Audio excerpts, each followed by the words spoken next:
I welcome all of you in my channel. Dear friends, today I would complete the remaining portion of the poem, that is Tintin Abbey. So let's begin it without wasting much time.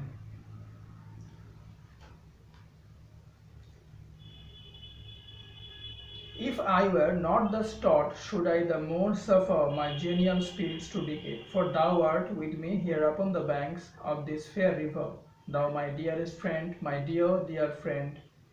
Here, Wordsworth is referring to his constant companion, actually, to his dear, dear sister. এখানে Wordsworth তার constant companion, তার constant friend বা বলা যেতে পারে ছায়া সঙ্গী, তার বোন ডরোথি ওয়ার্ডসওয়ার্থকে রেফার করছেন। এবং তিনি উইলিয়াম ওয়ার্ডসওয়ার্থ তার বোন ডরোথি ওয়ার্ডসওয়ার্থকে এখানে ডিয়ার এবং ডিয়ার ফ্রেন্ড বলে অ্যাড্রেস করছেন। And in thy voice I catch the language of my former heart. William Wordsworth was senior and Dorothy Wordsworth was junior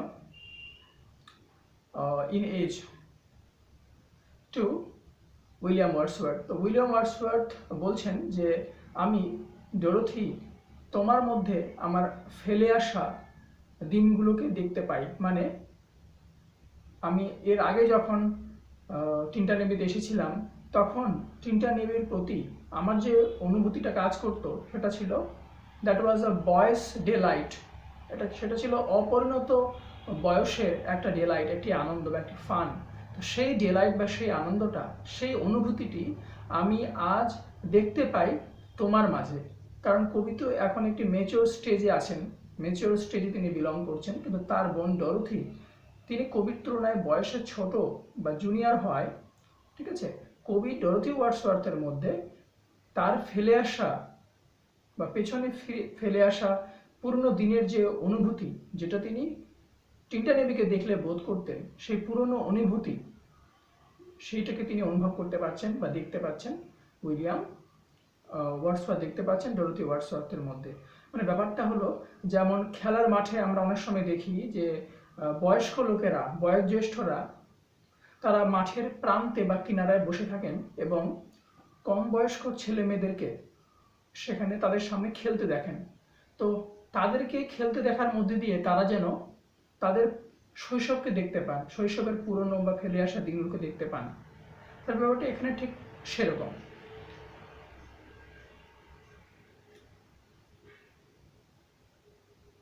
So, and in thy voice I catch the language of my former heart. Language of former heart, এখানে language refers to the feelings, the thoughts of the previous stage of heart, when the poet could feel the boy's pleasure.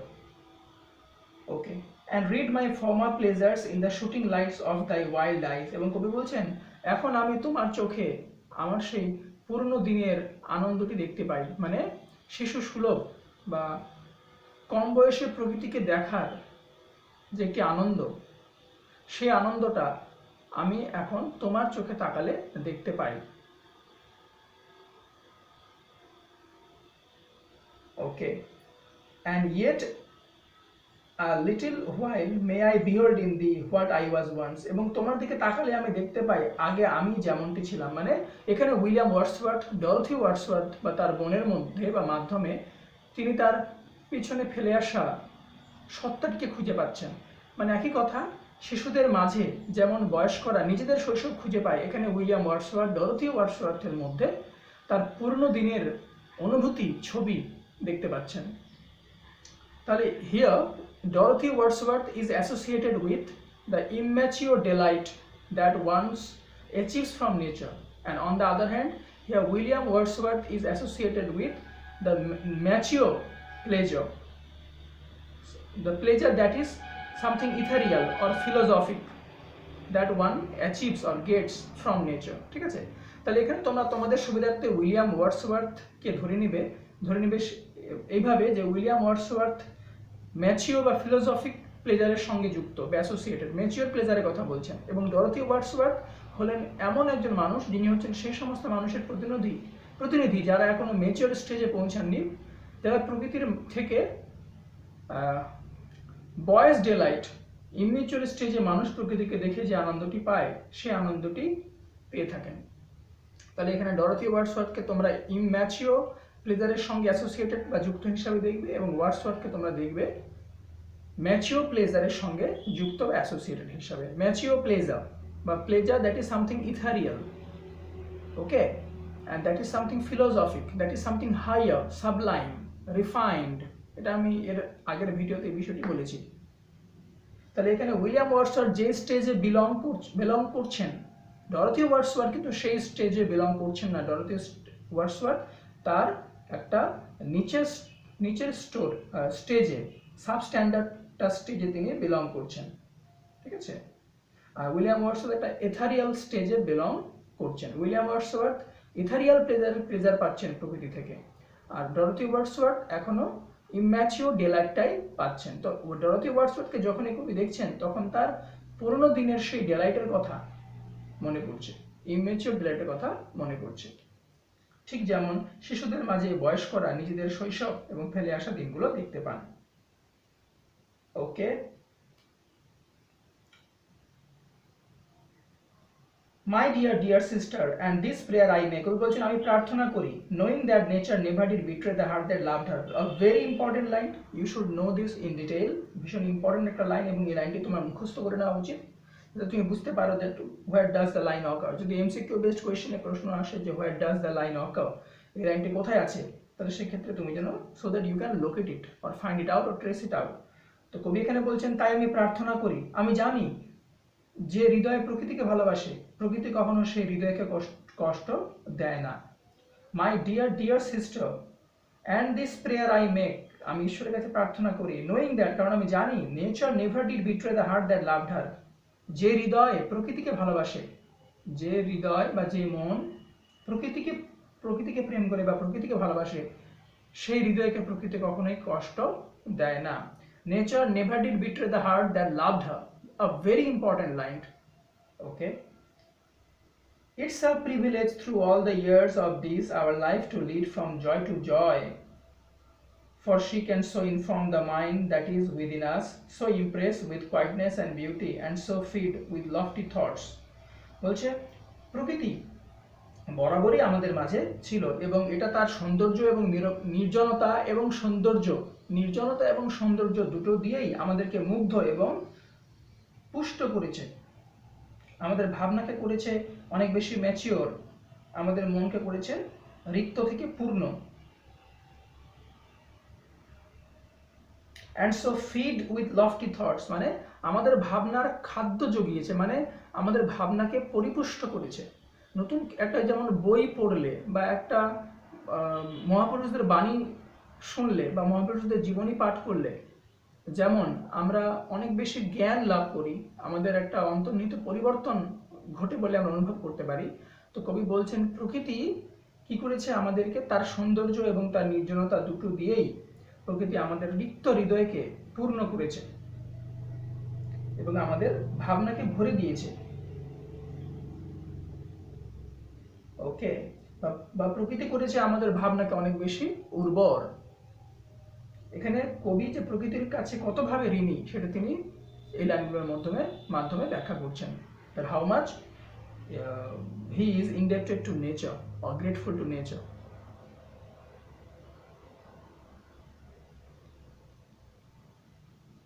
Okay, and so feed with lofty thoughts that neither evil tongues, rash judgments, nor the sneer of selfish man, nor greetings where no kindness is, nor all the dreary intercourse of daily life shall ever prevail against us or disturb our cheerful faith. কবি বলছেন তাহলে প্রকৃতি আমাদের ভাবনাকে, আমাদের মনন বা চিন্তাকে এতটাই পরিপূর্ণ করেছে, এতটাই উর্বর করেছে যে পরিস্থিতি যতই খারাপ হোক না কেন, আমরা যতই প্রতিকূল পরিস্থিতির মধ্যে দিয়ে যাই না কেন, মানুষের যতই নিষ্ঠুরতা বা নির্মমতা আমরা দেখি না কেন, প্রকৃতি তার কাইন্ডনেস, তার গ্রিটিংস, তার আশীর্বাদ, প্রকৃতির সৌন্দর্যের কবি এখানে প্রকৃতির কাইন্ডনেস বা গ্রিটিংস হিসাবে ব্যাখ্যা করেছেন আমরা বলতেই পারি। তাহলে প্রকৃতি তুমি বরাবরই আমাদের মাঝে ছিলে এবং থাকবে। তাহলে জীবনের চলার পথে in the ড্রেয়ারি discourse of daily life, জীবনে চলার পথে মানুষ দুঃখ, দুর্দশা, অভাব, অভিযোগ এগুলোর মধ্যে দিয়ে মানুষ যাবেই। It's a part and parcel of human life. তো এত প্রতিকূলতা বা ঝড়ঝঞ্ঝার মাঝেও, এই যাবতীয় বেগতিক পরিস্থিতির মাঝেও কবি বলছেন প্রকৃতি তার সৌন্দর্য, তার গ্রিটিংস, তার আশীর্বাদের মাধ্যমে কি করবে? আমাদেরকে রক্ষা করবে। She will ever prevail against us or disturb our cheerful faith that all which we behold is full of blessings. আমরা প্রকৃতিতে যেদিকেই তাকাই সবকিছুর মাঝে আমরা ব্লেসিংস খুঁজে পাই। Therefore let the moon shine on thee in thy solitary walk. কবি বলছেন তাই তুমি চিন্তা করো না, ভাবনা করো না, দুর্ভাবনা বা দুশ্চিন্তার কিছু নেই। চাঁদ তোমার পথে হাঁটুক, মানে চাঁদের আলো তোমার গায়ে পড়ুক। মানে এটা কবি বলতে চাইছেন যে প্রকৃতির ব্লেসিংস থেকে তুমি নিজেকে বঞ্চিত করো না, প্রকৃতির ব্লেসিংস বা আশীর্বাদ তুমি মাথা পেতে নাও, এবং চাঁদের আলো যেন তোমার গায়ে পড়ে, বা তোমার একলা চলার পথে চাঁদ যেন হয় তোমার কি বলতে পারি, পথপ্রদর্শক, বা তোমার হচ্ছে মশাল বা টর্চ, যে তোমাকে পথ দেখাবে। মানে প্রকৃতির আশীর্বাদকে তুমি মাথা পেতে নিও জীবনে চলার পথে। প্রতিকূলতা জীবনে একা চলার পথে প্রতিকূলতা যতই আসুক না কেন। ওকে, and let the misty mountain winds be free to blow against thee. কবি আরো বলছেন এবং তোমার জীবনে এসে লাগুক পর্বত থেকে ভেসে আসা বাতাস। মানে প্রকৃতির যাবতীয় আশীর্বাদ, সেটা বাতাসের মাধ্যমে হোক, সূর্যালোকের মাধ্যমে হোক, চন্দ্রালোকের মাধ্যমে হোক, প্রকৃতির সমস্ত দিক থেকে তোমাকে যেন প্রোটেক্ট করে, প্রিভেল করে। বিশ্বাস করো, আর তুমি বিশ্বাস করো যে প্রকৃতি তোমাকে সত্যি সত্যিই যাবতীয় প্রতিকূলতার মাঝে প্রিভেল করবে, আটকাবে, রক্ষা করবে। Okay, that is nature that believe in me, as if the poet William Wordsworth is advising his dear sister Dorothy that believe in me, that nature is something so genuine, a lover, that it would protect you, it would feed you, it would fortify you in every possible way. Okay, এটা নেচারের প্রতি কবির যে conviction সেটা আমরা এখানে বুঝতে পারছি। কবিতাটি খুব ডিটেলসে বোঝাটা দরকার। And let the misty winds be free to blow against thee, and in after years when these wild ecstasies shall be matured into a sober pleasure, আর এর পরবর্তীতে যখন এই সমস্ত প্লেজার, যে ওয়াইল্ড প্লেজার তুমি এখন পাচ্ছ, যখন এই প্লেজারটি একটি সোবার প্লেজারে পরিণত হবে, যেমনটি আমার ক্ষেত্রে ঘটেছে। when thy mind shall be a mansion for all lovely forms, তখন তোমার স্মৃতি বা মন কেমন হবে? ততদিনে তোমার স্মৃতি বা মন হয়ে যাবে একটা ওয়্যার হাউস এর মতো, বা একটা স্টোর রুমের মতো। স্মৃতির স্টোর রুম, স্মৃতির গোডাউন বা স্টোর রুম, স্মৃতির মণিকোঠা, যে কোঠায় পুরনো অনেক সুন্দর স্মৃতি যা তুমি এতদিন যাবৎ সংগ্রহ করেছো বা করছো, প্রকৃতিজাত যাবতীয় এই সুন্দর স্মৃতিগুলো তোমার মনের মধ্যে জমে থাকবে, এবং তোমার মন হবে যাবতীয় সুন্দর এই স্মৃতির মণিকোঠা। এবং তখন এখানে ডরোথি ওয়ার্ডসওয়ার্থ, এখানে উইলিয়াম ওয়ার্ডসওয়ার্থ মাইন্ডকে কম্পেয়ার করছেন একটা ম্যানশন হিসাবে, বা একটা প্যালেস হিসাবে, বা একটা ওয়্যার হাউস বা একটা স্টোর হিসাবে। মানে মানুষের স্মৃতি কি বলছে, মানুষের মেমোরি হলো বিভিন্ন স্মৃতির স্টোর হাউস, যেটা মানুষকে পরবর্তী জীবনে রসদ নিয়ে বেঁচে থাকতে সাহায্য করে। ওকে, the memory be as a dwelling palace for all sweet sounds and harmonies. তোমার মস্তিষ্ক বা মন হবে যাবতীয় সুন্দর ও ভাবনার ও সম্প্রীতির মণিকোঠা। Oh then if solitude or fear or pain or grief should be thy portion, তখন তোমার জীবনে যদি নেমে আসে নির্জনতা, ভয়, ভীতি, দুঃখ, কষ্ট, যন্ত্রণা, যেটা জীবনের অংশ, part and parcel of life, to have pain and sufferings and all that. তাহলে সেক্ষেত্রে কি হবে? With what healing thoughts of tender joy wilt thou remember me. তখন কি? তখন তুমি আমায় কিভাবে স্মরণ করবে? তখন আমি স্মৃতির মাধ্যমে তোমার পাশে থাকব, বা আমার সঙ্গে কাটানো যে স্মরণীয় মুহূর্তগুলো সেগুলো তোমায় উৎসাহ যোগাবে এগিয়ে চলতে। তখন কিন্তু এই সুন্দর স্মৃতিগুলোই পরবর্তীতে তোমায় এগিয়ে চলতে সাহায্য করবে। ওকে, and these my exhortations no perchance if I should be where I no more can hear। আবার যদি এরকম হয়, ধরো আমি থাকলাম কিন্তু এমন জায়গায় যেখান থেকে আমি কথা বলতে পারছি না, শুনতে পাচ্ছি না, মানে কবি বলছেন যে ভবিষ্যতে যখন আমি থাকবো না, মানে আমি এমন এক জায়গায় থাকবো যেখান থেকে না পারবো আমি বলতে, না পারবো আমি শুনতে, তার মানে মৃত্যু পরবর্তী জীবনের কথা কবি বলছেন, তখনও thy voice nor catch from thy wild eyes these gleams of past existence। thy voice nor catch from thy wild eyes these gleams of past existence, wilt thou then forget that on the banks of the delightful stream we stood together।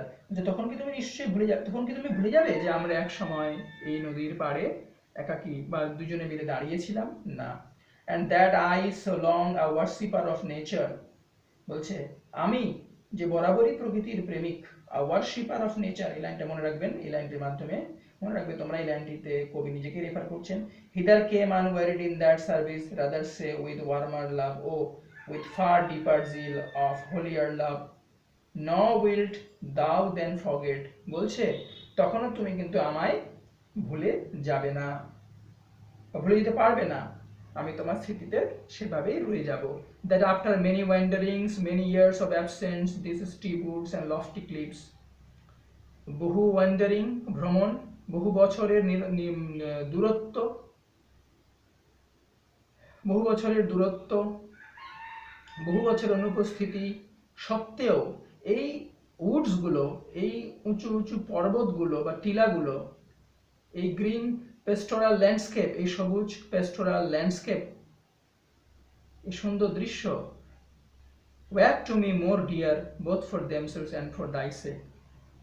তাহলে পরবর্তীতে যখন আমরা এখান থেকে চলে যাচ্ছি, তারপরে দীর্ঘদিন যখন আমরা এখান থেকে দূরে থাকব, তারপরেও কিন্তু এই সমস্ত দৃশ্য আমাদের স্মৃতিতে হুবহু থেকে যাবে এবং সেগুলোকে আমরা স্মরণ করব, এবং একইভাবে সেটা হবে আমার জন্য অত্যন্ত প্রয়োজনীয় এবং এক আমোঘ প্রাপ্তি, এবং তোমার জন্যও more dear both for themselves and for thy sake. তো এই হলো কবিতাটির complete analysis of the poem Tintern Abbey. আর এর পরবর্তীতে আমি একটা ভিডিও নিয়ে আসবো যেখানে আমি কিছু ডেসক্রিপটিভ এবং এমসিকিউ কোয়েশ্চেন্স নিয়ে আলোচনা করব। আশা করি এই ভিডিওটি দ্বারা তোমরা অবশ্যই উপকৃত হবে। তোমরা চ্যানেলটিকে যারা নতুন দেখছো তারা সাবস্ক্রাইব করো, কারণ এরকমই ইনফরমেটিভ ভিডিওস আমি নিয়ে আসবো। আমি চেষ্টা অবশ্যই করব তোমাদের এসএলএসটি সিলেবাসটা কভার করা, অনার্স পিজি এবং পাস কোর্স দুটোই। ইংলিশ ল্যাঙ্গুয়েজ এবং লিটারেচার রিলেটেড নিত্য নতুন ভিডিওস পাওয়ার জন্য তোমরা চ্যানেলটিকে অবশ্যই সাবস্ক্রাইব করো এবং বন্ধুদের সঙ্গে শেয়ার করো। Thank you so much, thanks for watching.